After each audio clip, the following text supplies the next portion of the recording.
jungle.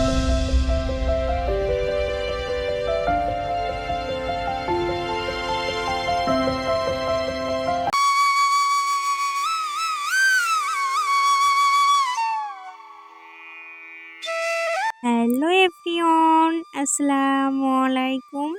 মা ছেলে লাইফস্টাইলে আরও একটি নতুন ভ্লগে তোমাদের সবাইকে ওয়েলকাম জানিয়ে আজকে নতুন একটি ভিডিও শুরু করছি। আবহাওয়াটা দেখে বুঝতেই পারছো যে কত ঘন কুয়াশা। ঘুম থেকে উঠেছিলাম মোটামুটি 7:30টায়। এই সময়ে এত কুয়াশা দেখে আমি তো অবাক হয়ে পড়েছিলাম যে কখন কাজকর্মগুলো আমি কমপ্লিট করব। কারণ সকালে দেরি হয়ে গেলে আবার সারাদিনে সব কিছু কাজই কেননা লেট হয়ে যায়, তাই আমার একদমই ভালো লাগে না। তবে যাই হোক, কুয়াশা আস্তে আস্তে কমতে থাকবে। এদিকে দানিশ উঠে গিয়েছিল, ওকে আমি একটু ব্রাশটা করিয়ে দিলাম। আর ওর ইদানিং কিন্তু ব্রাশ করার চাহিদাটা অনেকটাই বেড়েছে, মানে প্রত্যেক দিনই ব্রাশ করে। তারপর ওকে খাওয়া দাওয়া করিয়ে ওর পাপার সঙ্গে খেলা করছে। মানে কালকে রাত্রে যে এরোপ্লেনটা ওর আঙ্কেল নিয়ে এসেছিল, ওই এরোপ্লেনটা নিয়ে বাবা ছেলে মিলে খেলা করছে। তো ওরা ওইদিকে খেলা করতে থাক আর আমি আমার কাজকর্মগুলো করতে থাকি। ভাবলাম যে প্রথমে বিছানাটাই গুছিয়ে নিই, তারপরে যাব রান্না বান্নায়। কারণ রান্না বান্নায় একবার চলে গেলে সেখান থেকে আর আসাই হয় না।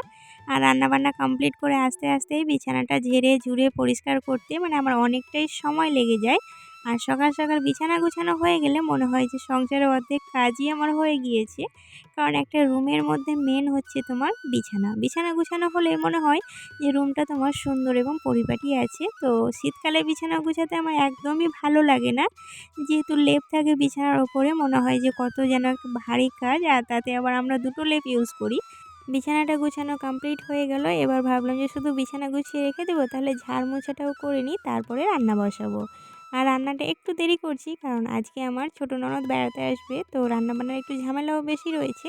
তো ভাবলাম যে ঝাড় মোছাটা কমপ্লিট করেই নিই। আর এখন মোটামুটি ওই 9:30 মতো বাজছিল আমার মোছা কমপ্লিট করে। 10টা মতো বেজেছিলো। তারপর রান্নাবান্নায় গিয়েছিলাম গ্যাসে, ইন্ডাকশানে, উনুনে, এরকম করে আমার রান্নাবান্নাগুলো কিন্তু 12:30 1টার মধ্যে কমপ্লিট হয়ে গিয়েছিল। এদেরকে ছোট্ট একটি কথা মনে করিয়ে দিই, এখনও যারা আমার ভিডিওটিতে লাইক করনি তারা প্লিজ একটি লাইক করো। কারণ তোমাদের একটা লাইকই পারে আমাকে আরও বেশ কিছু সংখ্যক মানুষের কাছে পৌঁছে দিতে। চাইলে তোমরা একটা সুন্দর কমেন্ট করতে পারো, কারণ তোমাদের সুন্দর একটা কমেন্টই আমাকে পরবর্তী ভিডিও বানাতে অনেক বেশি মোটিভেট করে। চাইলে তোমরা আমার চ্যানেলটিকে সাবস্ক্রাইব করে নোটিফিকেশানটি অল করে রাখতে পারো। আর যারা এই কাজটি আগে থেকেই করে রেখেছো তাদেরকে অসংখ্য অসংখ্য ধন্যবাদ। এদিকে আমি ধীরে ধীরে মুছেও নিচ্ছি। আর সংসারে কাজকর্ম করতে কিন্তু সব সময় আমার ভালো লাগে, কেন জানি না। ছোটোবেলা থেকেই জানো আমার ঘর গুছানো, মানে সব জিনিস পরিপাটি করে রাখা, এগুলো করতে কিন্তু আমি ভীষণ ভালোবাসতাম।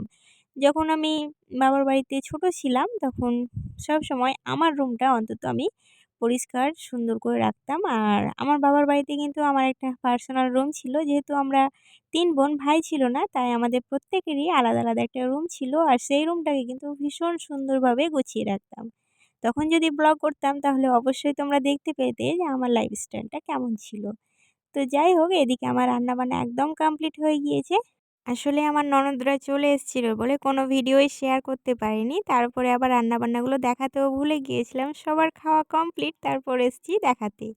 তো চলো দেখে নাও, আজকে রান্না করেছিলাম বেগুন ভাজা, আলু সেদ্ধ, মূলোর শাক, গরুর মাংস, মাছ দিয়ে টমেটোর ঝোল, আর সেদ্ধ মাংসটা তো রয়েছে, তার উপরে ডাল ছিল। মানে বেশ অনেক কিছু রান্নাবান্না হয়েছিল। তো আমার ননদরা নিয়ে এসেছিল পিঠে। আর শীতকালে তো পিঠেটা মাস্ট, মানে পিঠে খেতে সবাই ভালোবাসে। তবে এক এক দিকে এক এক রকম পিঠে খাওয়া হয়। আমার শ্বশুরবাড়িতে এই ধরনের পিঠে খেতে সবাই ভীষণ ভালোবাসে। এটা ভিতরে মসুর ডাল দেওয়া।